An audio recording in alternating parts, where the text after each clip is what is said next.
국방부가 향후 국방정책 방향을 제시하는 2020 국방백서에서 일본을 동반자에서 이웃국가로 격화시켜 파장이 일고 있다.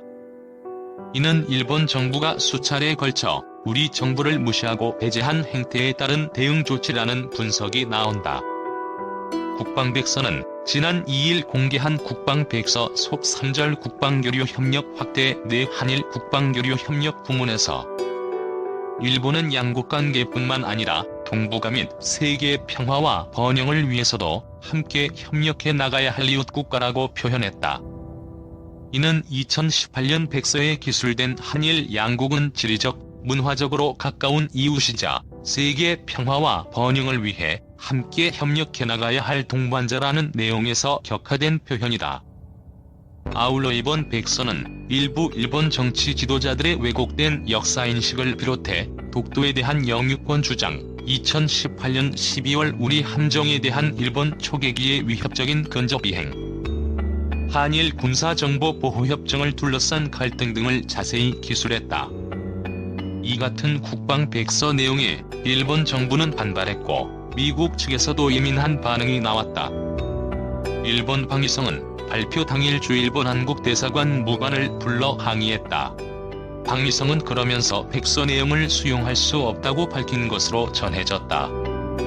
이시카와 다케시 일 방위성 보도관도 당일 기자회견에서 백서 중 다케시마의 영유권에 관해 일본의 입장과 양립하지 않은 내용이 기술됐다고 주장했다.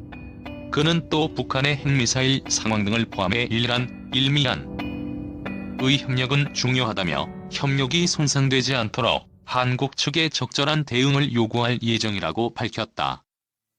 미국 정부는 한일 간 갈등을 부추기지 않기 위해 말을 아끼는 분위기다.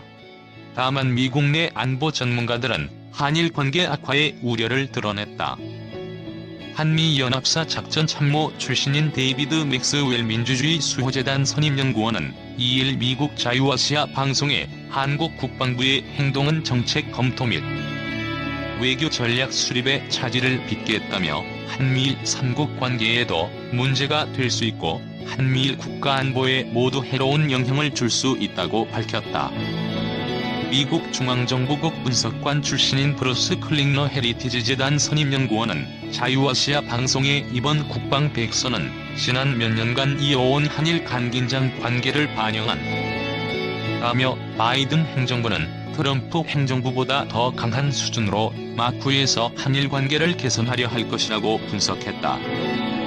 이처럼 일본과 미국은 우리 정부를 성토하는 분위기지만 국방부는 이번 국방백서 내용은 일본의 태도에 대한 대응이라는 단호한 입장이다. 국방부 관계자는 백서 발표 전 기자단 대상 설명에서 외교부 등 관련 부처와 많이 협의했다.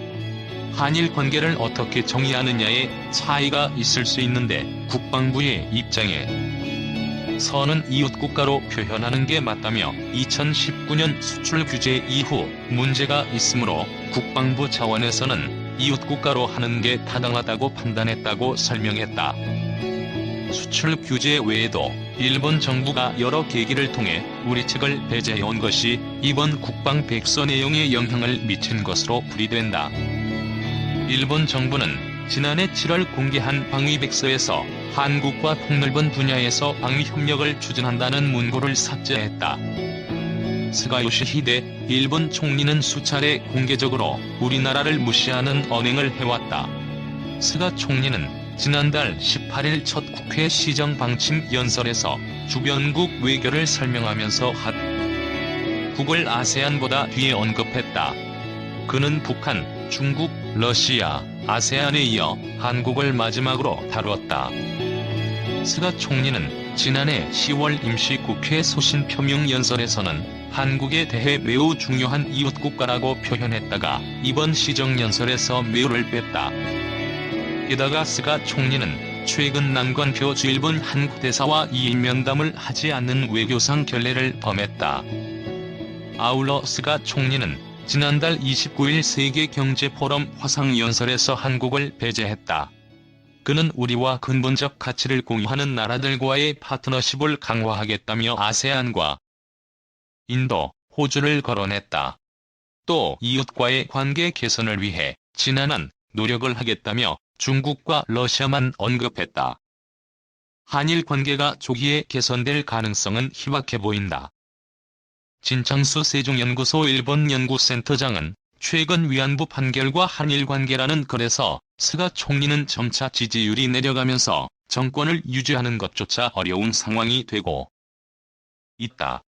게다가 올 9월까지는 선거를 하지 않을 수 없는 상황이라 한일 관계의 결단은 어려운 것이 현실이라며 도쿄 올림픽까지 전기를 마련하지 않는다면 한일 대립은 초읽기에 들어갔다고 해도 과언이 아니다라고 분석했다.